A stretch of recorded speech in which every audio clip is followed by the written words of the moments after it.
Assalamualaikum warahmatullahi wabarakatuh. Selamat pagi anak-anakku sekalian. Apa kabarnya hari ini? Mudah-mudahan selalu dalam lindungan Allah Subhanahu wa Ta'ala. Hari ini kita akan belajar tentang kalimat tanya. Materi yang akan kita bahas adalah: pertama, ciri-ciri kalimat tanya; kedua, jenis-jenis kata tanya; dan ketiga, membuat kalimat tanya berdasarkan jawaban yang disediakan. Dalam keseharian, seringkali kita menyampaikan kalimat tanya, terutama ketika ada hal baru yang ingin kita ketahui. Nah, kira-kira apa yang dimaksud dengan kalimat tanya? Iya, kalimat tanya adalah kalimat yang berisi pertanyaan kepada orang lain agar kita mendapatkan informasi. Nah, agar kita mengetahui seperti apa kalimat tanya itu, kita dapat mengetahuinya berdasarkan ciri-ciri. Ciri-ciri kalimat tanya ada 3, yaitu diawali kata tanya, diakhiri tanda tanya, dan pengucapan kalimatnya berintonasi naik. Di poin pertama, kalimat tanya harus diawali tanda tanya. Kata tanya yang dapat dijadikan sebagai awal kalimat ada 7 jenis atau 7 macam. Nah, agar kita tidak lupa, ke-7 kata tanya tadi kita singkat menjadi adik Simba berapa? A berarti kata tanya apa? Di mana, kemana, dari mana? K, kapan? Si, siapa? M, mengapa? Ba, bagaimana, dan berapa? Nah, sekarang mari kita pelajari satu persatu kegunaan dari kata tanya ini. Pertama, kata tanya apa? Digunakan untuk menanyakan benda, keadaan, atau penjelasan. Nah, pada gambar di samping ini, permainan ini bernama kayu malele. Kayu malele adalah menunjukkan sebuah benda. Apabila kita menanyakan kayu malele, maka kalimat tanyanya diawali dengan kata apa. Kita teruskan, nama permainan ini, dan diakhiri tanda tanya. Apa nama permainan ini? Permainan ini bernama kayu malele. Nah, begitu ya. Sekarang kata tanya yang kedua, di mana, kemana, dari mana? Digunakan untuk menanyakan tempat berlangsungnya suatu peristiwa. Nah, di sini pada gambar kita lihat mereka belajar di pantai.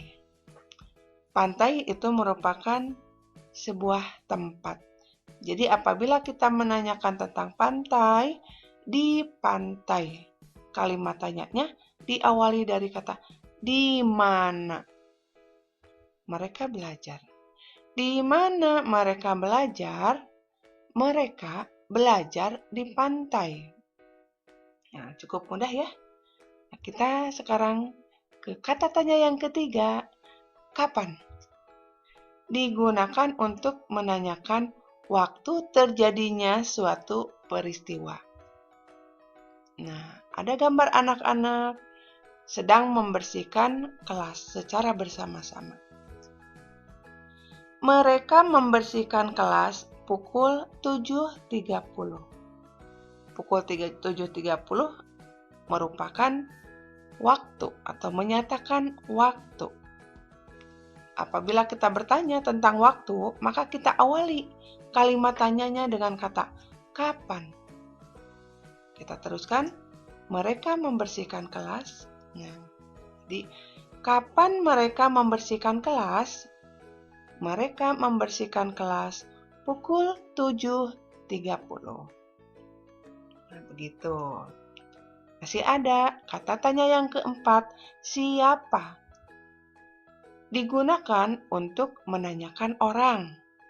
Nah, pada gambar ini ada Siti dengan ibunya. Siti rajin membantu ibu. Nah, Siti kan nama orang. Apabila kita menanyakan Siti, berarti kalimat tanyanya diawali dengan kata siapa. Siapa yang rajin membantu ibu? Siti rajin membantu ibu. Kita beralih ke kata tanya yang kelima. Mengapa? Digunakan untuk menanyakan sebab atau alasan suatu peristiwa terjadi. Nah, di sini Adi menangis karena jatuh dari sepeda. Nah, ciri khasnya begini kalau ada kata tanya mengapa, biasanya jawabannya itu ciri khasnya ada karena atau sebab, gitu ya. Nah, karena jatuh dari sepeda itu merupakan sebab atau alasan dari adik menangis. Nah, bagaimana kalimat tanyanya? Yaitu diawali dari kata mengapa. Adik menangis karena jatuh dari sepeda. Nah, ini ya. Kita teruskan, ternyata masih ada yang keenam. Bagaimana?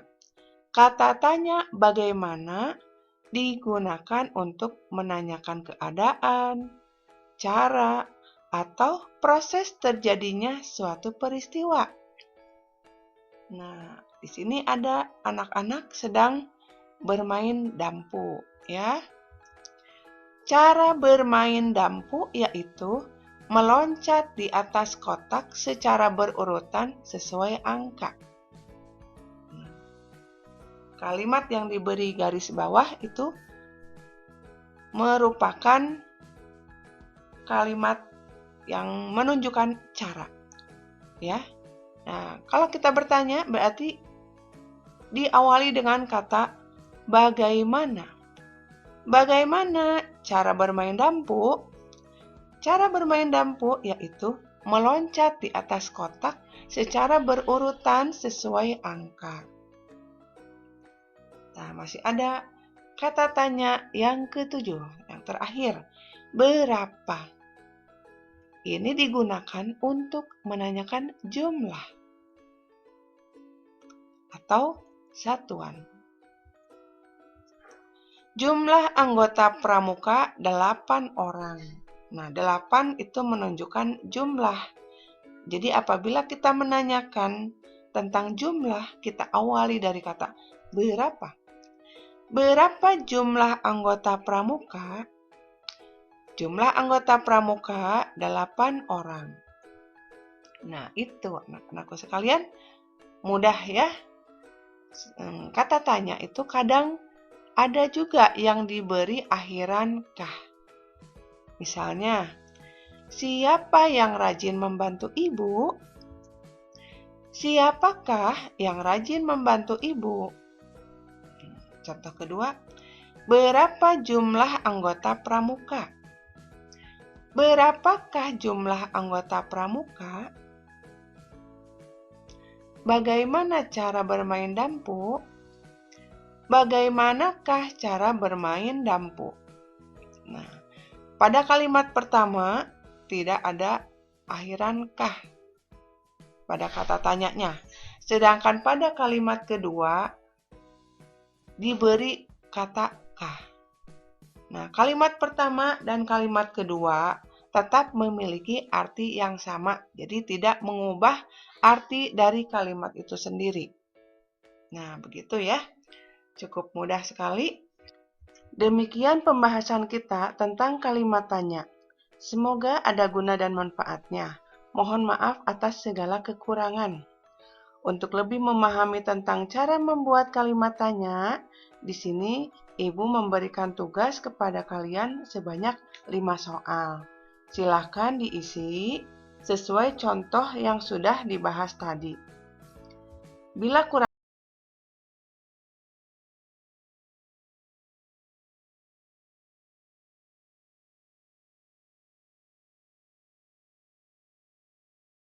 kita bertemu lagi di lain kesempatan dengan materi yang lain. Terima kasih atas segala perhatiannya. Wabillahi taufiq wal hidayah. Wassalamualaikum warahmatullahi wabarakatuh.